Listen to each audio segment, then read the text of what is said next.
नमस्कार दोस्तों, TP insights में आपका स्वागत है। आज की वीडियो में हम बात करेंगे एरिक्सन टीपीए के बारे में। एरिक्सन टीपीए की जो पॉलिसी होती है वो हम खरीदने के बाद या परचेज़ करने के बाद उसका कैसे इस्तेमाल कर सकते हैं अपना ट्रीटमेंट कराने में, उसके बारे में डिटेल में बताने वाला हूँ। बहुत सारे लोग हेल्थ इंश्योरेंस परचेज़ तो कर लेते हैं बट उनको इस्तेमाल करने का प्रोसेस नहीं पता होता कि इस कार्ड को या इस पॉलिसी को हम कैसे इस्तेमाल कर सकते हैं अपना ट्रीटमेंट कराने के लिए। तो वो प्रोसेस आज मैं आप लोगों को डिटेल में बताने वाला हूँ।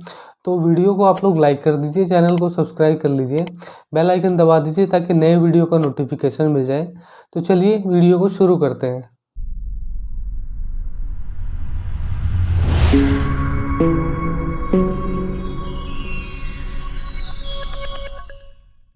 एरिक्सन टीपीए की जो पॉलिसी होती है वो दो तरह की होती है। एक इंडिविजुअल पॉलिसी होती है, कॉर्पोरेट पॉलिसी होती है। एरिक्सन टीपीए की जो पॉलिसी होती है वो इंडिविजुअल में कम और कॉर्पोरेट में ज़्यादा देखने को मिलती है, बट इंडिविजुअल में भी बहुत सारे लोगों के पास ये पॉलिसी होती है। तो ये दो टाइप की होती है, इंडिविजुअल और कॉर्पोरेट। इसका कैसे इस्तेमाल करना है तो मैं पहले इंडिविजुअल के बारे में बताता हूँ। इंडिविजुअल में क्या होता है कि जो पॉलिसी हम अपनी मर्ज़ी से कोई ऐसा प्लान परचेज़ करते हैं जो हमारी फैमिली के बजट में या मतलब फैमिली की जो ज़रूरत है उसको पूरा कर सकें, इस टाइप का कोई प्लान अपनी मर्ज़ी से परचेज़ करते हैं, उसको इंडिविजुअल पॉलिसी बोलते हैं। इंडिविजुअल पॉलिसी का वेटिंग पीरियड जो होता है वो 1 मंथ का होता है। 1 मंथ के बाद ही हम उसको इस्तेमाल कर सकते हैं अपना ट्रीटमेंट कराने के लिए। 2 साल के बाद, 3 साल के बाद जितनी पॉलिसी पुरानी होती जाएगी उतनी ही सुविधाएं उसके अंदर ऐड होती चली जाएगी।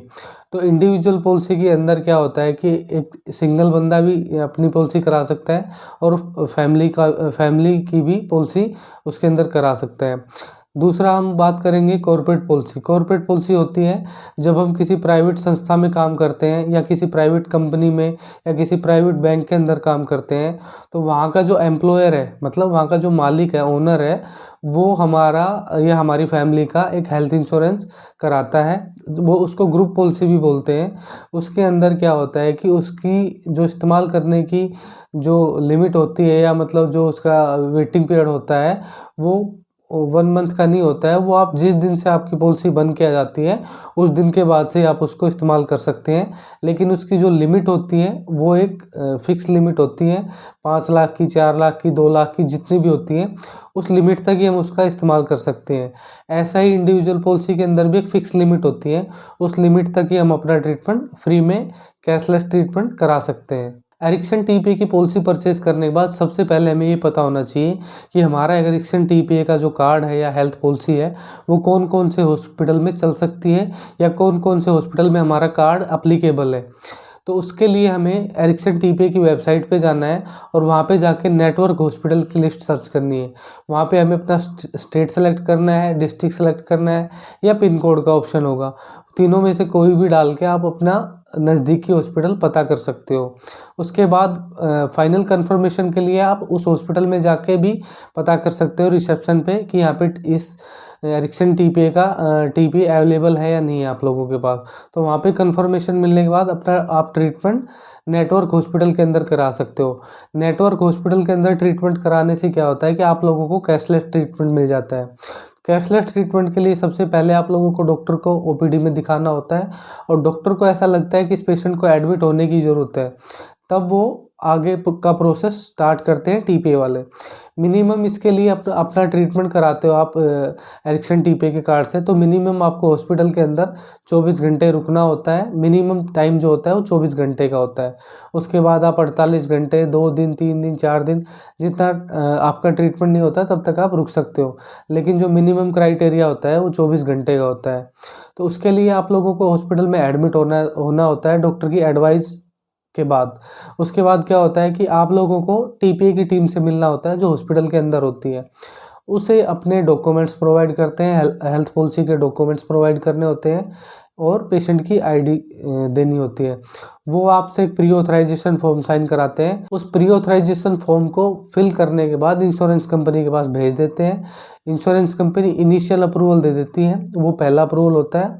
जब हमें छुट्टी मिलनी होती है तब हम दूसरा अप्रूवल भेजते हैं, उसको फाइनल अप्रूवल बोलते हैं। उसके अंदर फाइनल बिल भेजा जाता है कि इस ट्रीटमेंट के अंदर इतना खर्चा आया है, तो इंश्योरेंस कंपनी दूसरा अप्रूवल, फाइनल अप्रूवल डिस्चार्ज के टाइम पे भेजती है। तो ये तो हो गया इंडिविजुअल पॉलिसी के अंदर।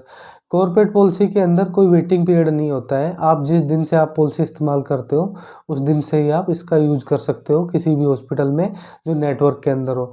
अब नॉन नेटवर्क के अंदर क्या होता है कि अगर आपको किसी नॉन नेटवर्क हॉस्पिटल के अंदर ट्रीटमेंट कराना है, उसके दो कारण हो सकते हैं। या तो वहाँ पे हॉस्पिटल बहुत अच्छा है, या वहाँ पे जो जिस चीज़ का आप ट्रीटमेंट ले रहे हो तो वो डॉक्टर बहुत अच्छा है, तो आप वहाँ पे भी अपना नॉन नेटवर्क में अपना ट्रीटमेंट करा के आपको उस टाइम हॉस्पिटल को सारी पेमेंट कैश में देनी होगी। हॉस्पिटल को जब आप सारी पेमेंट कैश में दे के अपना डिस्चार्ज ले लेते हो, वहाँ पे फाइनल बिल ले लेते हो, डिस्चार्ज समरी ले लेते हो, उन बिल को आप रिम्बर्स कर सकते हो। उसको रिम्बर्समेंट प्रोसेस बोलते हैं। उसके अंदर क्लेम फॉर्म ए, क्लेम फॉर्म बी भरा जाएगा और इंश्योरेंस कंपनी के पास सपोर्टिंग में सारे बिल लगा के भेजे जाएंगे। सभी बिल पे साइन स्टैम्प होना कंपलसरी है। क्लेम फॉर्म ए में पेशेंट की डिटेल भरी जाएगी और पॉलिसी का जो मेन मेंबर है उसकी डिटेल भरी जाएगी। वो हमें इंडिविजुअली भरना होता है। और जो फॉर्म बी आता है वो हॉस्पिटल से भरा जाता है, उसके अंदर हॉस्पिटल की डिटेल भरी जाती है। तो इंडिविजुअल पॉलिसी कॉर्पोरेट पॉलिसी में ज़्यादा कोई फ़र्क नहीं है। वैसे एक वेटिंग पीरियड का और जो सुविधाएं ऐड होती हैं उनका थोड़ा फ़र्क होता है। तो जो प्रोसेस मैंने बताया आप लोगों को, उस प्रोसेस से आप एरिक्सन टीपीए का जो कार्ड है या हेल्थ पॉलिसी है उसका इस्तेमाल कर सकते हो अपना ट्रीटमेंट कराने के लिए। तो आज की वीडियो में मैंने आप लोगों को बताया कि एरिक्सन टीपीए का कार्ड इस्तेमाल करते समय हमें किन किन बातों का ध्यान रखना है, क्या क्या डॉक्यूमेंट्स हमें चाहिए होते हैं। तो सारा कुछ मैंने डिटेल में आप लोगों को बताया है। फिर भी आप लोगों के मन में एरिक्सन टीपीए से रिलेटेड कोई सवाल है या कोई क्वेश्चन है या इस वीडियो से रिलेटेड कोई सवाल है, तो आप लोग मुझे कमेंट सेक्शन में लिख के भेज सकते हो, मैं आप लोगों को आंसर दूंगा। इसके अलावा भी आपके हेल्थ इंश्योरेंस क्लेम में कोई क्वेरी है वो आप मुझसे शेयर कर सकते हो, कोई सवाल है वो भी आप मुझसे शेयर कर सकते हो, उसका आंसर भी मैं आप लोगों को दूंगा। तो वीडियो आप लोगों को अच्छी लगी तो वीडियो को लाइक कर दीजिए, चैनल को सब्सक्राइब कर लीजिए, बेल आइकन दबा दीजिए ताकि नई वीडियो का नोटिफिकेशन आप लोगों को मिल जाए। तो चलिए मिलते हैं नेक्स्ट वीडियो में, तब तक के लिए नमस्कार।